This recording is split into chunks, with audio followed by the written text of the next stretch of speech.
देर लगी आने तुमको, शुक्र है फिर भी आए तो। प्राथमिक विद्यालय का जब शिक्षा सत्र शुरुआत होती है तो अक्सर आपने देखा होगा सोशल मीडिया पे तस्वीरें आती हैं जिसमें गुरुजी रोली, चंदन और फूल माला लिए बच्चों का इंतजार कर रहे होते हैं। ये देखिएगा, मास्टर साहब हैं, ये जुलाई के महीने में जब नया सत्र चालू हुआ तो ये स्कूल के बच्चों का रोली, चंदन और टीका लिए इंतजार कर रहे थे। और प्राथमिक विद्यालयों में जो है योजना चलाई जा रही है, कायाकल्प योजना, जिसके तहत विद्यालयों का कायाकल्प किया जा रहा है और जिसका प्रचार प्रसार जो है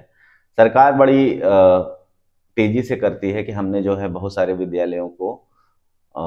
कायाकल्प योजना के तहत बदल दिया है। पहले बच्चे टाट पट्टियों पर बैठते थे, अब हम उनके बैठने की और ये सारी चीज़ें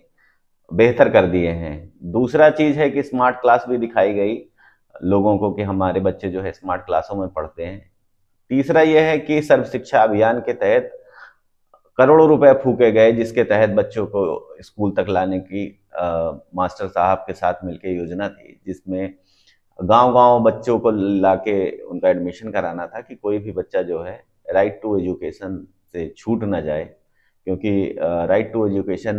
2009 में लागू हुआ था, जिसका मकसद ये था कि हर बच्चे को प्राथमिक शिक्षा मिले। इसके तहत हर 1 किलोमीटर पे विद्यालय खोले गए हैं, प्राइमरी स्कूल खोले गए हैं।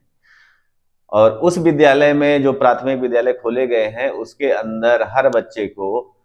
मुफ्त में शिक्षा मिलती है, मुफ्त में ड्रेस मिलती है, मुफ्त में जूते मिलते हैं, मुफ्त में किताबें मिलती हैं और कक्षा 5 तक निःशुल्क शिक्षा वहाँ पे दी जाती है। और शिक्षा जो दी जाती है वो योग अध्यापकों द्वारा दी जाती है, क्योंकि वो जो है भर्ती होते हैं जो अध्यापक, वो आते हैं लाखों लोगों को कंपटीशन बीट करके, क्योंकि उनको सरकार जो एक मानक है उनका, जो टीईटी क्वालिफाई करना है, आपको बीएड करना है, बीटीसी करना है, डीएलएड करना है, ये सारे कोर्स करने के बाद में और लाखों बच्चों को कंपटीशन में बीट करने के बाद में उन्हें नौकरी मिलती है और वो आके इन गांव के बच्चों में पढ़ाते हैं। तो मेरा सवाल ये है कि जो बगल का विद्यालय है, प्राइवेट विद्यालय जो है, उस विद्यालय में ना तो उतनी व्यवस्थाएं होती हैं और दूसरा चीज़ है कि वहाँ पे जो अध्यापक होते हैं उनकी तनख्वाह मुश्किल से, किसी भी अध्यापक से पूछ लीजिएगा, प्राइवेट विद्यालय में 10 से 12 हज़ार रुपये वहाँ पे तनख्वाह मिलती है और उनका जो साल भर का जो बजट होता है वो मुश्किल से 5-6 लाख रुपए होता है। तो लोग जो है मुफ्त शिक्षा ना लेके वो जहाँ पे पैसे लिए जा रहे हैं, और यहाँ तक भी अध्यापक की जो कारगुजारियाँ हैं वो अभिभावक बहुत अच्छी तरह से जानते हैं, उन विद्यालयों की भी कारगुजारियाँ बहुत अच्छी तरह से जानते हैं कि उनसे फीस के नाम पर, ड्रेस के नाम पर कितना शोषण किया जाता है। चूँकि ये शिक्षा है, प्राइवेट छात्राओं को पढ़ाने वाले विद्यालय हैं, वो विद्यालयों में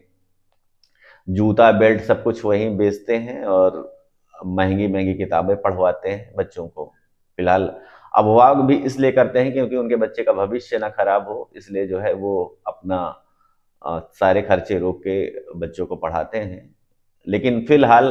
कहीं ना कहीं उनके मन में ये होती है कि शिक्षा बड़ी महंगी है, अगर ये कम पैसों में लोगों को शिक्षा मिलती तो देश के जो हर नागरिक हैं, जो बच्चे हैं आगे चल के बनेंगे, भारत के नागरिक बनेंगे, एक सफल नागरिक बनेंगे,